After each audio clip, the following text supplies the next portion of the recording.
नमस्कार, eyes magic या माझ्या YouTube चॅनलमध्ये आपल्या सगळ्यांचं स्वागत आहे। तर आज मी तुम्हाला दाखवणार आहे कढीपत्त्याची चटणी। तर त्यासाठी काय काय साहित्य लागतं ते मी तुम्हाला सांगते। त्यासाठी हा बघा मी कढीपत्ता घेतलाय। हे माझ्या इथे दाखवलं होतं तुम्हाला झाड, माझ्या झाडाचाच आहे। एक वाटी खोबरं घेतलंय किसून, अर्धी वाटी तीळ घेतलेत सफेद तीळ, एक वाटी भाजकी चणा डाळ घेतली आहे, एक वाटी शेंगदाणे घेतलेत, एक वाटी उडदाची डाळ घेतली आहे, चवीनुसार मीठ, आणि हे तिखट आहे, काश्मीरी मिरची पावडर आणि बेडगी मिरची, ह्याची मिरची पावडर आहे, आणि लसूण घेतलाय भरपूर सारा। तर आता हे सगळं मी वेगळं वेगळं भाजून घेणार आहे आधी, तर ते दाखवते तुम्हाला मी। तर बघा आता आपली कढई गरम झाली आहे। मी पहिले शेंगदाणे भाजून घेते। शेंगदाणे छान भाजून घ्यायचे खरपूस। तर बघा आपल्याला शेंगदाणे भाजून झालेत, मी काढून घेते ताटामध्ये, प्लेट मध्ये काढून घेते शेंगदाणे। थोडंसं तेल टाकलेलं मी भाजताना। तर मी आता चण्याची डाळ टाकते, ती थोडीशी भाजून घेते।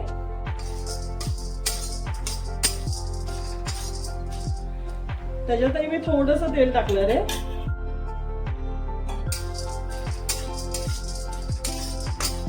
चण्याची डाळ बघा आपली भाजून झाली छान, आता ती काढून घेते मी।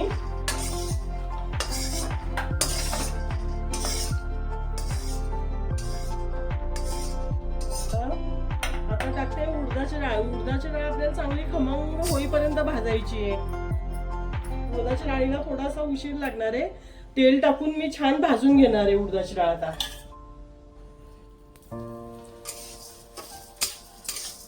बघा आपली उडदाची डाळ छान भाजून झाली, तीही मी आता काढून घेते।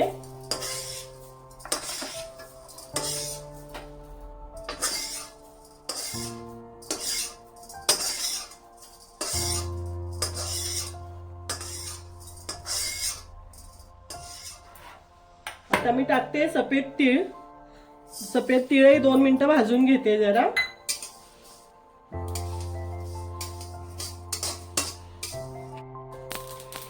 तर बघा सफेद तीळ आपले छान भाजले गेले, फुलले चांगले तीळ। आता तीळ मी काढून घेते। आता मी खोबरं टाकते। खोबरंही छान खरपूस भाजून घेते जरा। खोबरं चांगलं भाजून घेतलं ना, मग आपल्या चटणीला खवट वास येत नाही। आता खोबरं जर भाजलं नाही ना तर चटणीला खवट वास येतो। त्याच्यामुळे खोबरं जरा आपण चांगलं खरपूस भाजून घेणार आहे। तर बघा आता खोबरंही आपलं छान भाजून झालंय। आता मी खोबरंही काढून घेते। छान खरपूस भाजून घेतलंय खोबरं। त्याच्यामुळे कसं जास्त दिवस जरी आपली चटणी राहिली ना तरी ती खराब नाही होणार, खवट नाही लागणार, वास नाही येणार चटणीला। आता लसूण भाजून घेते मी। खोबरं झालं आपलं, आता लसूण थोडा भाजून घेणार आहे तेलावर। आमच्याकडे लसूण जास्त लागतो चटणीमध्ये, त्याच्यामुळे मी जास्त टाकते।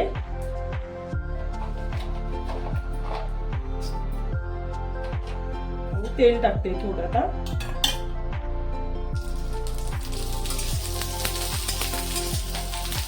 लसूण चांगला ब्राऊन होईपर्यंत भाजून घेणार आहे जरा।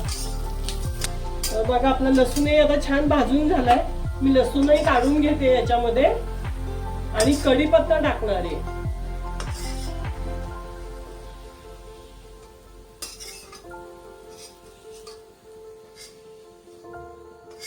आता आपलं सगळं भाजून झालंय बघा, मस्त सगळं भाजून घेतलंय आपण। आता कढीपत्ता भाजून घेते मी।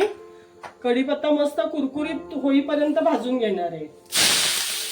थोडंसं तेल टाकणार आहे त्याच्यामध्ये भाजताना, म्हणजे आपला कढीपत्ता आहे तो कुरकुरीत होईल मस्त।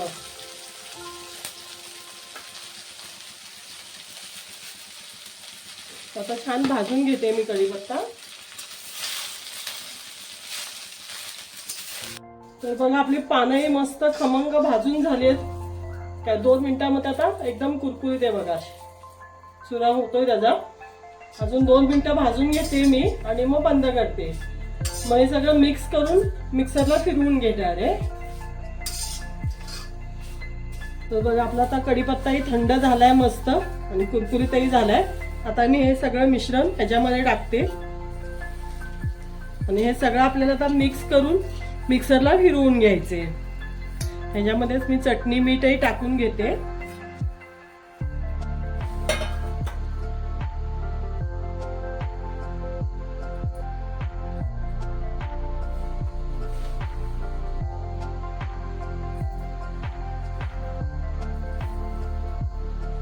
मला लागलं तर मी अजून ह्याच्यामध्ये चटणी मीठ वाढवणार, कारण आमच्याकडे थोडंसं तिखट लागते चटणी, त्याच्यामुळे टेस्ट करून बघणार आणि मी वाढवेन परत अजून थोडी चटणी.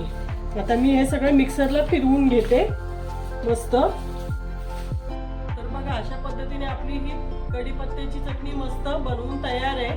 ही चटणी मस्त 2 महिने राहते. तर तुम्ही अशी चटणी करून बघा आणि आवडली तर मला नक्की लाईक करा, शेअर करा, सबस्क्राईब करा. धन्यवाद.